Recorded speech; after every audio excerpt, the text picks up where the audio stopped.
She was left all alone, outside on an unforgiving winter night. My jaw felt like it was locked. Barefoot, shivering, her hair literally frozen to the ground. I had frostbite on my feet. Only 14, she claimed a friend abandoned her in sub-freezing temperatures. It kind of felt like I was just walking through a nightmare and that I was going to wake up. And she says the nightmare all started with a seemingly innocent text.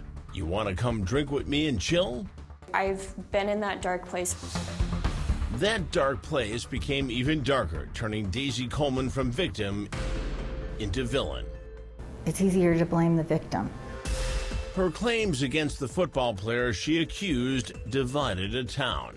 I feel like there hasn't been enough blame on the victim. And changed Daisy forever. When our Elizabeth Smart heard about Daisy's horrifying ordeal, she knew she had to meet her. Elizabeth was also only 14 when she went through a life-changing ordeal, kidnapped, raped, and held captive. And today, Elizabeth shares a chilling memory from that horrible time in her life. The first time I was raped, I remember feeling like, I just remember feeling devastated. I felt like it would be better to be dead than to continue living, being a rape victim, being a rape survivor. It was pretty, I felt in that moment if there had been like an easy way out, I probably would have taken it. Do you remember at all? I just felt like I wanted to run away and go to a different place where no one knew me so I could restart again. Ironically, Maryville, Missouri is where Daisy's family moved to escape a personal tragedy. I lost my dad when I was 9 years old, so my family has always been kind of not new to hardship. So we definitely experienced a lot of grief with losing my dad, but we also kind of found this new, almost utopian society in Maryville. Maryville is a typical middle American town about 100 miles north of Kansas City, the kind of place where connections are everything and football is king. Daisy blossomed in her high school when she joined the cheerleading squad. Do you remember the day that you got accepted onto the cheer squad? Making the cheer squad was really cool because a lot of the girls that I was cheering with, I had been dancing with at a studio already, so I felt like it was already kind of like a little family there, and I wanted to be a part of it. Cheerleaders know all the top players. There was no one more popular than Matt Barnett. He was a senior and a friend of her brother Charlie, a three-letter athlete himself. Matt hung out with us quite a bit. I would have considered him a friend at the time. One bitter cold night, Daisy, who was at one time a brunette, planned to stay inside with a girlfriend. How did your evening begin? I was just having my friend over. We were trying to kind of have a girls' nights, and we actually decided to steal some of my mom's liquor and drink some of that just to kind of experiment with it, since I was just getting into high school, and it seems like that's what everyone was doing at the time. But her plans changed when Matt texted her to come over. She replied, "Sweet, do you want me to bring alcohol?" Did you know him very well? My perpetrator was actually one of my brother's best friends, so I assumed he was like someone I could trust and who I looked at as almost a brother figure since he was around my brother so often. Did you hear how Daisy calls Matt her perpetrator? That's something that struck a nerve for Elizabeth.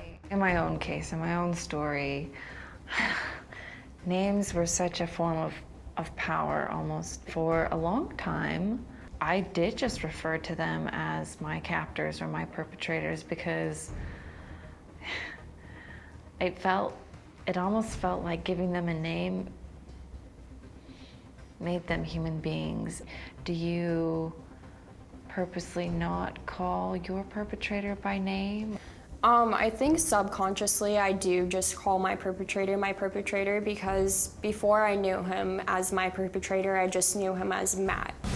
Daisy says she and her 13-year-old girlfriend went to Matt's house. When you got to your perpetrator's house, what happened?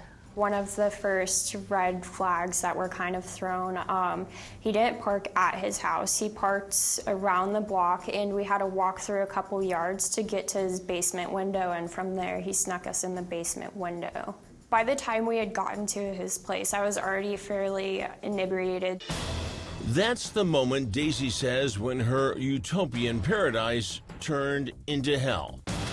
In the basement, Daisy says Matt and several other boys encouraged her to drink even more. I remember after taking chugs from the bottle, they had a cup that they had me drink out of. It's like a tall shot glass, and if you drank so much of it, it like measured how much of a you were. Apparently, if you drink enough, you're not a but I drank that whole glass and then continued taking just chugs straight from the bottle, and the last thing I remember is a dog came and hopped up on my lap, and that's like literally the last thing I remembered before I blacked out. And then what is your next memory after that? After that, the next thing I remember is waking up, being drugged into my house. After leaving Matt's house, Daisy spent some 3 hours in her yard, barefoot, wearing only yoga pants and a shirt, the temperature dipping to a bone-chilling 20 degrees.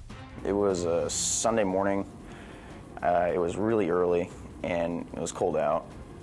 I remember my mom yelling for my name, and she had found Daisy out in the yard and had brought her in, and I saw there was a boot there and her purse and a phone, and I picked up her phone, and the first name I saw on there was Maddie B, and instantly I pretty much knew what had gone down. Daisy says her mom put her in the bathtub to warm her up. As soon as she put me in the bath and saw all of my frostbite, that was immediate reason to take me to the hospital, let alone the fact that there was bruising on my inner thigh and near my groin area, and she decided that we should go to the hospital and see what my alcohol level was and do a rape kit. At that point, did you know you had been hurt? Whenever they started doing the rape kit, that's when I started thinking that maybe something had gone wrong the night before besides just drinking. Maybe something did. Something that would turn Daisy's life upside down. Next, disbelief, betrayal, and broken lives. The bullying was really intense. What happens when Daisy goes to cops will shock everyone in Maryville and the nation. Justice would need to handle the revenge, but not before Daisy faced yet another crushing assault. People in Maryville began taking sides, and Daisy says her friends turned on her.